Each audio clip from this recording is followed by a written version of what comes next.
Farther into the Sahel, in an area called Bondo Suji, the Waudabi nomadic tribe treks across a rugged desert in constant search for water and pasture for their livestock. This nomadic way of life is hard for women, and particularly the children who must do their part to support the livelihood of the family. Because children are so essential to the family support system, it is extremely difficult for them to attend school. Similar to the struggle of women in Niger, it's hard for the Waudabi children to maintain the level of activity that it takes to complete their household chores and attend school. It's either one or the other. Additionally, there's limited access and availability to food in the desert. Hungry children do not learn well, even if they do go to school. Hunger makes it nearly impossible for children to concentrate and learn. Their education must also be relevant to their nomadic culture.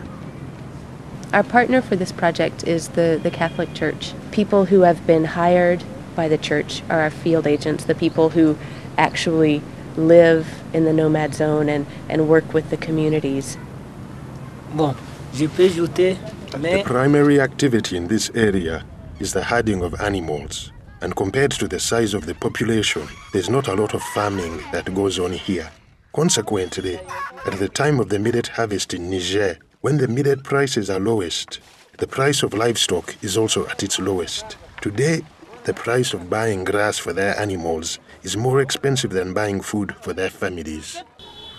Et c'est là d'abord, nous voulons donner une éducation. The project will bring education to these children to help them intellectually, to teach them how to read and write.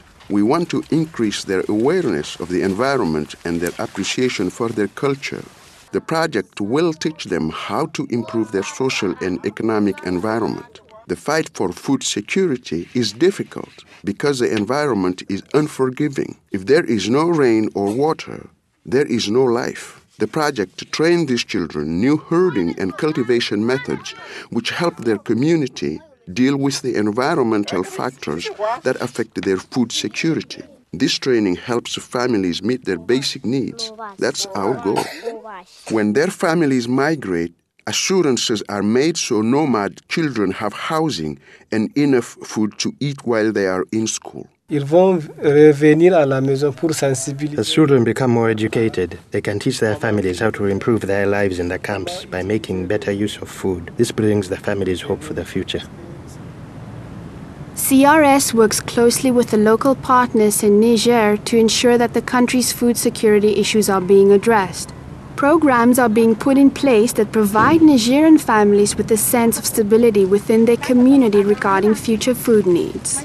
Family and community, that's the network that supports people here. It's really not a me kind of culture. It's not an individual culture, it's community.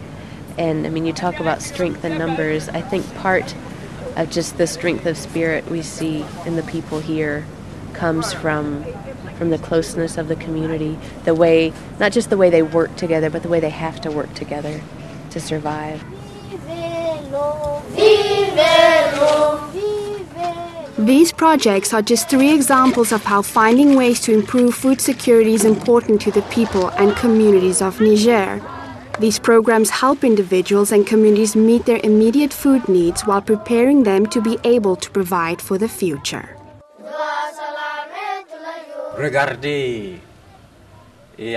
Have confidence that the people here in Niger want to develop. That's what they are striving for.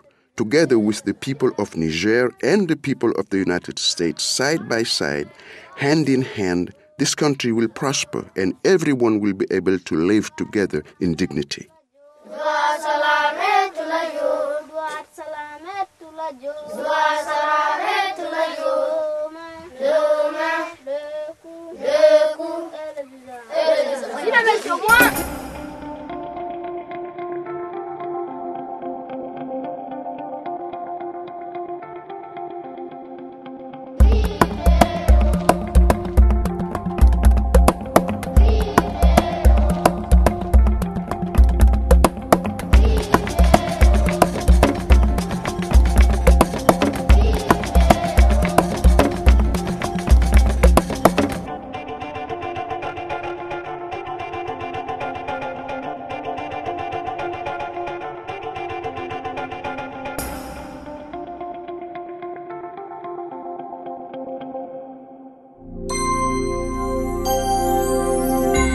more information about this program and others around the world, visit crs.org.